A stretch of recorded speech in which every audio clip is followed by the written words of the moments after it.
इनके जैसे झूठे और दोगले लोग नहीं है। कल मैं इलेक्शन कमीशन किस लिए गया था कि रोहिंग्या का बहाना बना के पूरी दिल्ली के अंदर भारतीय जनता पार्टी पूर्वांचलियों के और दलितों के वोट कटवा रही है। मैं भारतीय जनता पार्टी से पूछना चाहता हूँ 10 साल के अंदर आपने क्या किया? भारतीय जनता पार्टी ने क्या किया? केवल धरने प्रदर्शन करते हैं ये लोग, गंदी राजनीति करते हैं ये लोग, काम नहीं करते, काम इनसे कुछ नहीं होता कि इनके मुद्दे फर्जी हैं। ये दिल्ली के विकास की बात नहीं करते, केवल गाली गलौज की बात करते हैं। सुबह से शाम तक केजरीवाल को गाली, केजरीवाल को गाली, केजरीवाल को गाली। केजरीवाल को गाली से क्या दिल्ली का विकास होगा? केजरीवाल को गाली देने से क्या देश का विकास होगा? अरे देश की बात करो, दिल्ली की बात करो, लोगों की बात करो। लोगों को जीना हराम हो रहा है, महंगाई और बेरोजगारी, इनको चिंता है रोजगार की? बस सारा दिन केजरीवाल के खिलाफ धरने प्रदर्शन, गाली, केजरीवाल ये, केजरीवाल वो, इसीलिए तो इनको कोई वोट नहीं दे रहा।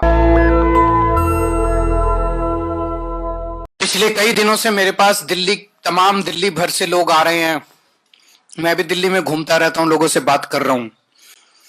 दिल्ली को भारतीय जनता पार्टी की केंद्र सरकार ने और खासकर अमित शाह जी ने देश की क्राइम कैपिटल बना के रख दिया है।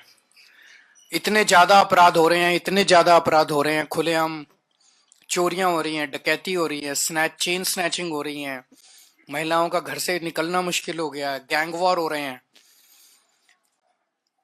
लोग बहुत ज्यादा डरे हुए हैं, लोग अपने आप को बहुत ज्यादा असुरक्षित महसूस कर रहे हैं।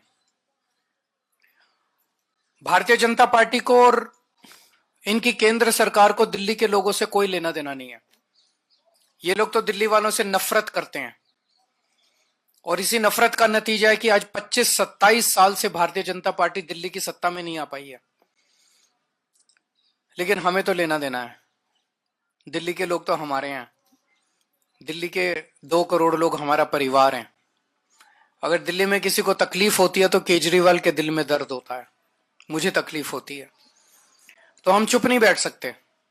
तो मैंने जगह जगह लोगों को यह भरोसा दिलाया है कि आम आदमी पार्टी की सरकार बनेगी तो जितनी आरडब्ल्यूएज हैं उनको अपने अपने इलाके में सिक्योरिटी गार्ड अपॉइंट करने के लिए दिल्ली सरकार की तरफ से उचित राशि दी जाएगी। इसके कुछ मापदंड बना लेंगे कि किस आरडब्ल्यूए को कितने सिक्योरिटी गार्ड का पैसा देना है, कितना पैसा देना है, एरिया के हिसाब से होगा या नंबर ऑफ फैमिलीज के हिसाब से होगा, उसका एक मापदंड बना लेंगे। लेकिन सरकार बनने के बाद लोगों को अपने अपने इलाके के अंदर security guards, private security guards appoint करने के लिए, ताकि वो सिक्योरिटी गार्ड्स वहां पे लोगों को सुरक्षा प्रदान कर सकें। बेसिक सुरक्षा, वैसे तो पुलिस को कोई रिप्लेस नहीं कर सकता और ना ही हमारा मकसद है पुलिस को रिप्लेस करने का, लेकिन अपने अपने इलाके के अंदर बेसिक सुरक्षा के लिए, ताकि कोई भी चोरी करके भागे तो उसको पकड़ा जा सके, कोई भी अनऑथराइज्ड लोग अंदर ना आ सकें। इन सब चीजों पे कंट्रोल करने के लिए लोगों को, जैसे हमने पूरी दिल्ली में सीसीटीवी कैमरे लगवाए, अब कोई भी अपराध होता है तो उस सीसीटीवी कैमरे से उस अपराध को कंट्रोल करना आसान हो जाता है, उस अपराधी को पकड़ना आसान हो जाता है। ऐसे ही हम सिक्योरिटी गार्ड आरडब्ल्यूएस के जरिए उनको पैसा देके सिक्योरिटी गार्ड मुहैया कराएंगे।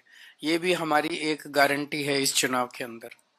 अगर आपके कोई एक आध क्वेश्चन है तो बता दीजिए।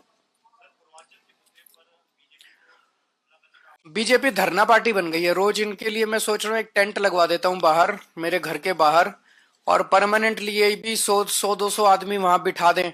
रोज बस बैनर बदल लिया करें कि आज इसके लिए धरना कर रहे हैं, आज उसके लिए धरना कर रहे हैं।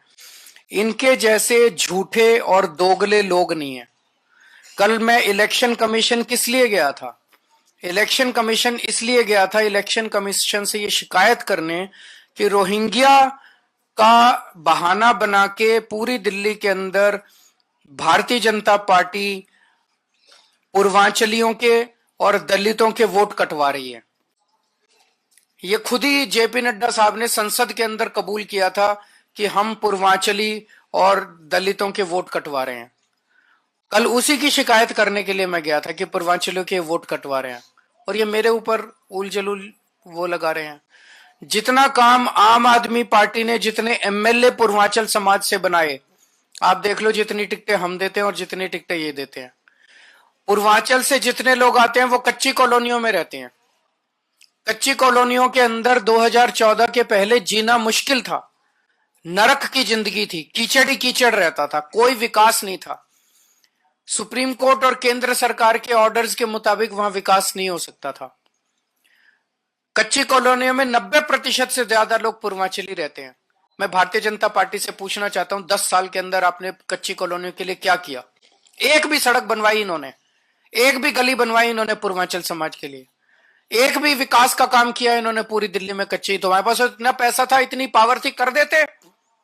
दिल्ली की सारी कच्ची कॉलोनियों में सड़कें बनवाई, गलियां बनवाई, सीसीटीवी कैमरे लगवाए, नालियां बनवाई, सीवर के कनेक्शन दिए, पानी की पाइपलाइन डलवाई, अस्पताल बनवाए, मोहल्ला क्लिनिक बनवाए, स्कूल बनवाए, उनको इज्जत और सम्मान की जिंदगी दी है मैंने।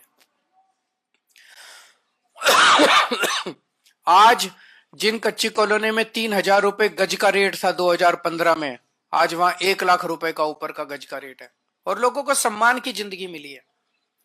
भारतीय जनता पार्टी ने क्या किया? केवल धरने प्रदर्शन करते हैं ये लोग, गंदी राजनीति करते हैं ये लोग, काम नहीं करते, काम इनसे कुछ नहीं होते।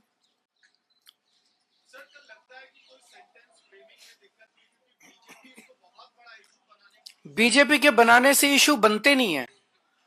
बीजेपी के जितने इशू थे वो इनको उल्टे पड़ते जा रहे हैं। इन्होंने रोहिंग्या किया, अब ये कहते हैं टीवी वालों को फोन कर रोहिंग्या पे डिबेट मत कराना।